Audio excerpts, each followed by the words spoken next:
All right. Hey, my friends. So, in this episode, we are going to talk about the question, what do I do when my symptoms spike or flare up, or I start experiencing a lot of things that are really uncomfortable? Um, and so, before we dive into that question, again, if you're looking for help and guidance on your path to recovery from OCD and anxiety, please check out the links in the notes as we have some great resources to get you started. You can also head over to Restored Minds. For those of you that don't know me, my name is Matt Codde. And again, I'm the creator of the AAA Response. And if you can help us out by liking and subscribing and leaving a comment or review on iTunes and Spotify, I would be very greatly appreciative because it really helps the show and helps us get this information to more people. So, with that said, let's go ahead and move into the question of the day. What do I do when I experience a bunch of symptoms? So, symptoms can pop up, show up at all times of day, all times of night, all places, around all people. There's no real rhyme or reason to it. And, so it may show up when you're sitting in the movie theater. It may show up at 3 a.m. It may show up right when you wake up. It may show up during a special dinner that you're at. And the question always that gets presented is, okay, like, what do I do then? Because a lot of times people want this really clear, like, path to follow and really anchor into, which totally makes sense and is totally valid. So I wanted to try to cover that today. So the first thing, right, and again, I talk about this in the book From Stuck to Unstuck. If you haven't checked that out yet, again, there's a link down in the notes. I think it's like $6, right, that you can get it for. But one of the first things that's really important to OCD and anxiety recovery is this understanding of consciousness. I mean, first, it's understanding what the problem is that we're trying to solve, which is the loop. Second is really understanding all the behaviors that we're engaging in without realizing it. And then the next step would be really understanding this idea of consciousness and understanding that you are not your thoughts or feelings, right? You are the awareness, right? That's what this idea of consciousness is. You are conscious. If you took whatever the drug is they give you for when they're putting you for under surgery, anesthesia, there you go. If you were placed under anesthesia, you would lose consciousness, right? And essentially it doesn't mean that your brain's not working at that time or not thinking or any of that. You're not conscious of it, right? So consciousness is really, again, when we step into this idea of the seat of consciousness, we understand that we are aware of thoughts and we are aware of feelings. On top of that, what happens is we're aware when shifts happen. So we might be aware that our mind is calm 1 minute and then spinning like crazy the next. We might be aware that we feel nice and still and peaceful, and then all of a sudden we have this kind of surge of energy of anxiety and fear. We are the awareness that is the constant there, right? So we were aware that we were still. Now we're aware that there's a bunch of fear. We're aware the mind was, chilling, and then now the mind's going wild, right? The only thing that is constant is the idea that we were aware of it. So not identifying with symptoms is very important, right? And not getting to this place of I'm anxious or, this idea of like my mind is, or I'm having all these intrusive thoughts.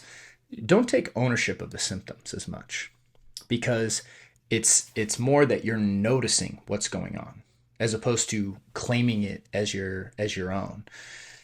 Because when you can stay conscious and you can actually stay as a witness and observer of that, you can actually respond in a much healthier way versus getting reactive. So what not to do is to not get reactive and then try to stop the symptomology, right? So, a lot of people, they notice anxiety. It's like, okay, I need to run and I need to go drink. I need to go take something that's just going to instantly take this away.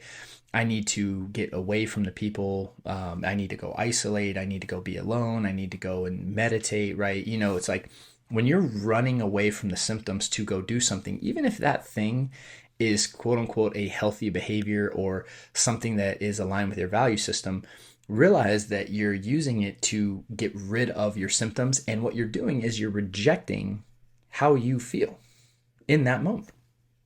It is a form of self-rejection, You say, I'm not allowed to feel this. I'm not acceptable if I feel this feeling. I'm not acceptable if I experience these intrusive thoughts. So there's a suppression and a pushing away of the experience. And the issue with that is, again, just like, Jung famously said, it might have been Young or Rogers, I forget who quoted this, but, what you resist persists. And so what do I do when symptoms come up? I mean, the best answer I can give you is nothing. Because that's truly, when you're doing ERP, you're not engaging in any compulsions that are going to reinforce the loop. You can sit in the face of them, right? You can sit in the face and be completely aware of them without having to react, without having to remove or get rid of or justify or any of that. And what a lot of people do is they're so used to the behaviors they engage in to try to get rid of them that this is how they spend their life, just running away from symptoms, which leads to a very limited life, leads to its own prison. And it's a prison I was in for many years, so I know a little bit about what I'm talking about there. When you're running away from an experience, even if you are going to meditate, even if you are going to, pray, or even if you are going to go and play video games you like to play or drink or, again, all of those things in and of themselves are not bad. But when you're purposely using them to try to get rid of an experience that's happening, there's a rejection of your authentic experience. And this is why what ERP is actually sitting in the face of those symptoms. So if you are noticing a bunch of energy in your chest and it's tight, or it's, your heart's pumping, or, again, in your noticing heat or sweatiness or, tingliness, right? You actually need to sit in the face of that and actually let that energy surface and let it pass on its own time. If the intrusive thoughts are popping up, again, sit in the face of it. It might be loud, it might be scary, it might, it's obviously not something you'd prefer, but you can actually sit in the face of that and just let the mind do whatever it's doing. So, I mean, and this isn't necessarily the answer you probably wanted, right, when we began this episode, but it's the correct answer. It's what's actually going to get you results over the long term of your life. It's what's actually going to lead you to a state of better mental health and better physical health and emotional health and spiritual health, is a more non-reactive state. Because the question of what do I do when symptoms are there comes from a place of resistance. That's the irony of the question. It comes from, okay, these symptoms are here, I don't want them, how do I get rid of them? And anything you're going to do to get rid of them has the potentiality to become a compulsion, which will keep you in the loop, which will keep you stuck. And as that loop grows and strengthens, it's just going to eat up more of your most valuable asset, which is your time. It's going to take away your life, like it did mine, and what we're doing in recovery is we're breaking the loop. Now, how we break the loop is, again, we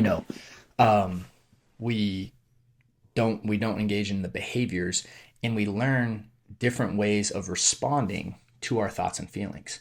Now, the reason that I created the AAA response is because sometimes the mind really does like that, like, 3-step process, right? So we have the AAA response, right? The agree, allow, attack, right? And so you can kind of just follow it, right? But in many ways, what that's really doing is helping you not engage in compulsions. We're implementing a solution so you don't do compulsions. So if you haven't learned about that and you haven't started implementing that, I mean, probably the best place to get started would be just the book From Stuck to Unstuck. But again, we also are doing it from a place of higher consciousness. I think that's so important. Again, if you're trying to implement the AAA response so that you don't have the symptoms or thoughts, again, you're not using it for its intended outcome. And this is why really understanding what the goal is and what we're doing here in the grander context, and understanding why these skills work is so important, because if you're trying to use skills to accomplish what you want them to do, you're going to run into a lot of headaches on this path. And so hopefully this was helpful. And so, I mean, again, the real short answer is you face the symptoms head on. You become aware of them, and we're not actually trying to change them. They will come and go as they will. And so moving from a more to a place of non-resistance is going to be your best path on this journey. So with that said, I hope that was helpful. Wish you guys a great day and a great week as always, and look forward to seeing you on the next episode. Hey there. So if you enjoyed that video, we've linked up a few more videos that we think you'd find helpful as well. And if you have found this helpful, we'd really appreciate your support by liking and subscribing. And if you're looking for help and guidance, please check out restoredminds.com, as we have several options for you to get started. See you guys soon.